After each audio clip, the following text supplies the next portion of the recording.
So I've been practicing and teaching a particular qigong that is totally magical. Like people who've been doing it have been sending me messages saying that they just feel their whole life opening up, their health is changing, their relationships are changing, their relationship to the world is changing, and it just makes me so happy. And you can learn that if you want to come join my Vitality Collective.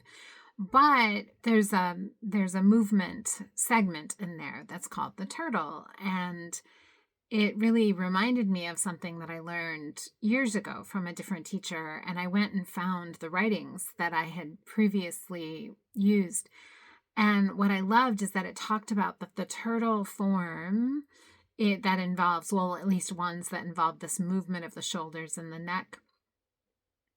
It actually has its origin back to a story. And I know some people think stories are just myth. I happen to think that, quite honestly, many of them are 100% real, and you can believe what you believe, but that's one of my beliefs.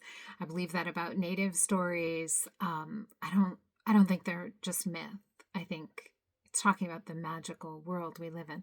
So this one with the turtle talks about a family that got basically trapped in a cave, and they were going to perish. And then they happened to notice that there was a turtle in the cave, and no, they did not eat the turtle.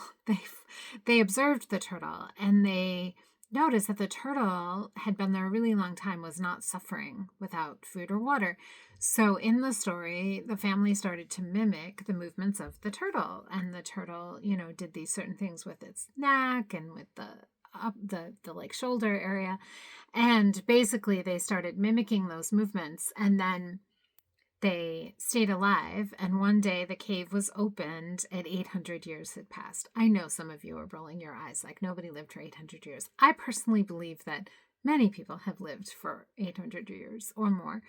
But the point being that when we learn how to communicate and partner with our life force, and especially this area, the base of the skull to the shoulders, we're talking the nervous system innervation of the entirety of the body. We're talking thyroid. We're talking about then also opening up through the brain, which is also all the command centers for so much the hormonal system is up here. And that all of that then affects all the other organs and allows us to tap into a different state of being nourished, which is one of the reasons why I love Qigong and healing. And I find it is a missing ingredient, or at least the way that I teach it, for so many people.